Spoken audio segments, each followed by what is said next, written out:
आज मिति 2082 साल माघ 24 गतेका दिन यसरी धुर्कोट गाउँपालिकाबाट चाहिँ पुरै टिम आएर यति रमाइलो गरेर नाचेर गाएर बसेर यति रमाइलो गर्नुभएको छ। यी सरहरू यसरी चाहिँ नाच्नुभएको छ। ल हेर्नुहोस् उहाँहरूको बोलीको मिठो बोलीको स्वभाव चाहिँ उहाँहरूको चालचलन यति राम्रो लाग्यो। मलाई यति खुसी छु र हामी यहाँ यो मालिका गाउँपालिकाको चाहिँ सबै परिवारले चाहिँ उहाँहरूलाई धेरै धेरै धन्यवाद दिनुपर्छ र चाहिँ मेरो व्यक्तिगत तर्फदेखि पनि उहाँहरूलाई धेरै धेरै धन्यवाद छ। उहाँहरूको चाहिँ स्वभाव यति मिठो छ, उहाँहरूको बोली यति मिठो छ, यति खुसी लागेको छ मलाई। ल हेर्नुहोस् यहाँ कति रमाइलो गरिदिनु भएको छ। ल हेर्नुहोस् उत्तरदेखिबाट पनि आएर चाहिँ मालिका गाउँपालिकालाई सहयोग गर्नुभएको छ र उहाँहरूको निमन्त्रणा पनि स्वीकार गरेर हाम्रो मालिकाबाट पनि उहाँ गएर चाहिँ यसै गरी रमाइलो गरेर आउनुपर्ने छ भन्ने मेरो पनि भनाइ त्यही छ। र हवस् त ल धेरै धेरै धन्यवाद तपाईँहरूलाई उत्तरदेखिबाट पनि आएर। ल हेर्नुहोस् कति रमाइलो भएको छ। ल हेर्नुहोस् यहाँ धुर्कोटबाट आएर आज चाहिँ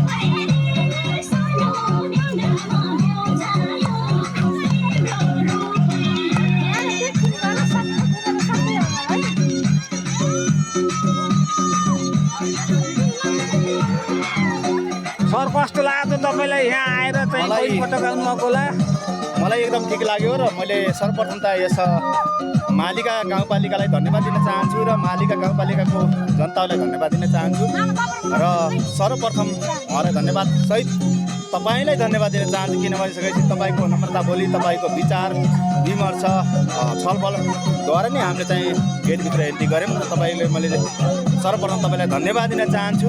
र अब मैले भर्खरै भनेको थिएँ हामी धुर्कोट गाउँपालिका वडा नम्बर 6 रस्थल 14देखि आएको टिम हो। र हामीले चाहिँ धुर्कोटमा जानेको जे पनि छ, धुर्कोटमा ऐतिहासिक चिजहरू छन्।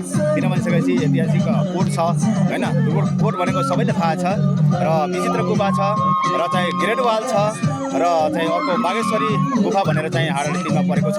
र फाउन 3 गते सबै मालिका गाउँपालिकाका जनताहरूले म के आग्रह गर्न चाहन्छु, प्लस अध्यक्षजीहरूलाई, उपाध्यक्षहरूलाई, प्रतिनिधिहरूलाई म के भन्न चाहन्छु भने फाउन 3 गते एकदम तपाईँहरूलाई धुर्कोट एन्ट्री छ, वेलकम छ। धुर्कोटमा हाम्रो चाहिँ बुद्ध प्लस के अरे भोले बाबाको चाहिँ छ के अरे। हामी हिन्दू राष्ट्र हो होइन, हामी नेपाली भनेको त हिन्दू राष्ट्र, नेपाल भनेको हिन्दू राष्ट्र हो, हामी नेपाली हिन्दू हौँ।